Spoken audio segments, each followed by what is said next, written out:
Nama saya Hendrik Silitonga. Ya, jadi dari RDP ya, Consulting.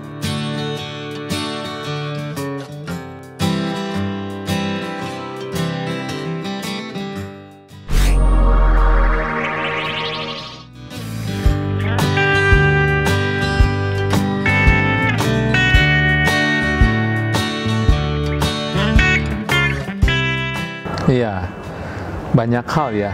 Yang jelas satu kata kunci pertama harus latihan.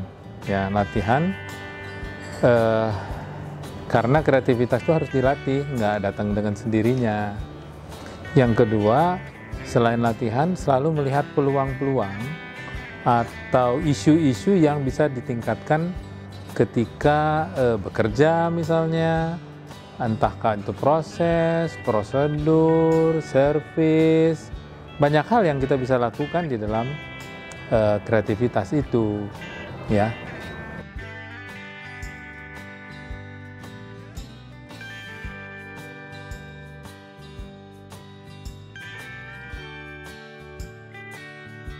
Oke, jadi kreativitas itu prinsipnya kan dari dalam keluar, bukan dari luar ke dalam.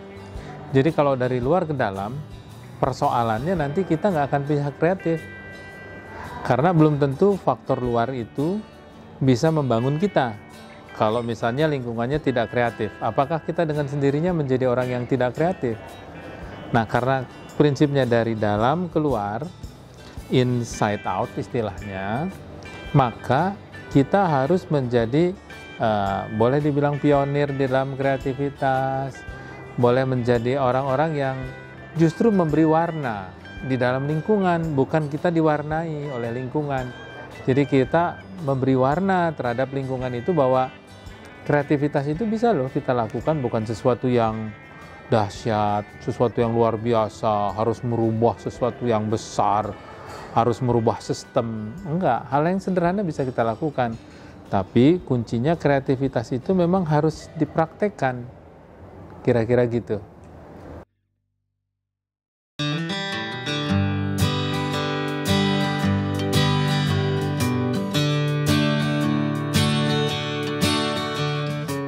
Nah, jadi kalau hal-hal seperti itu sebenarnya kan idealnya itu kan datang dari orang-orangnya itu, gitu kan ya. Misalnya gini, ketika kita diperhadapkan ada suatu masalah, kan penyelesaiannya bisa dengan kreativitas. Jadi nggak harus disuruh-suruh jadi orang kreatif gitu kira-kira.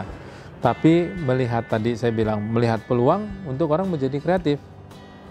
Melihat kesempatan orang menjadi kreatif. Nah gitu ya. Jadi seandainya diberi stimulus bagus-bagus aja. Tapi itu jauh lebih baik kalau itu datangnya dari dalam. Gitu, dari inisiatif orang per orang itu jauh lebih baik. Sehingga di perusahaan apapun, dimanapun dia berada, dia akan memberi dampak yang positif terhadap kreativitas.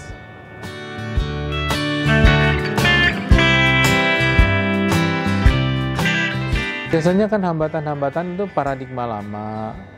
Ya, paradigma lama, udah begini, kenapa sih harus dirubah-rubah, susah, sulit, merepotkan. Itu kan paradigma lama. Jadi mindset itu ya harus dirubah. Jadi pola-pola pikir seperti itu juga harus dirubah supaya itu jadi jangan penghambat. Banyak sih penghambat lain. Kalau yang lebih serius katanya birokrasi lah, peraturan lah, macam-macam. Ya, tapi kalau menurut saya yang namanya peraturan, yang namanya itu kalau di luar domain kita ya udah nggak usah kita apa-apain. Yang bisa kita kerjakan gitu kan. Kalau kita harus merubah sistem peraturan kan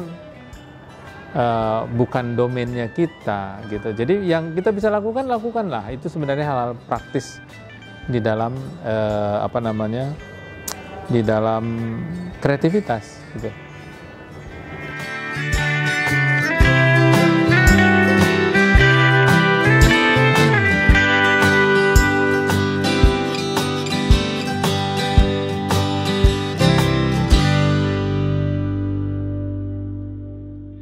Ya, artinya kalau kita diperhadapkan lah menemukan satu orang yang nggak kreatif, eh, istilahnya kalau menurut saya itu PR yang punya otoritas untuk mempengaruhi dia. Apakah di brief, di coach, dikasih pandangan, dibuka wawasannya, dan seterusnya. Jadi itu orang yang punya otoriti, apakah atasannya atau siapa, itu dikasih pemberdayaan, pembekayaan dia supaya dia bisa jadi seperti itu gitu. Tapi jangan didiemin. Masalahnya didiemin, orangnya emang gitu. Ngapain, nggak ada gunanya lah, udahlah payah, udah masukin kandang sampah aja, tempat sampah kayak gitu. Itu yang harus. Jadi responsibility atasan atau timnya, kalau dia dalam tim yang solid, menurut saya kalau satu sih kalah sama yang banyak. Kalau environment-nya udah bagus, dia malu sendiri. Kecuali dia orangnya rada-rada lah. Nah, itu mau diapain ya.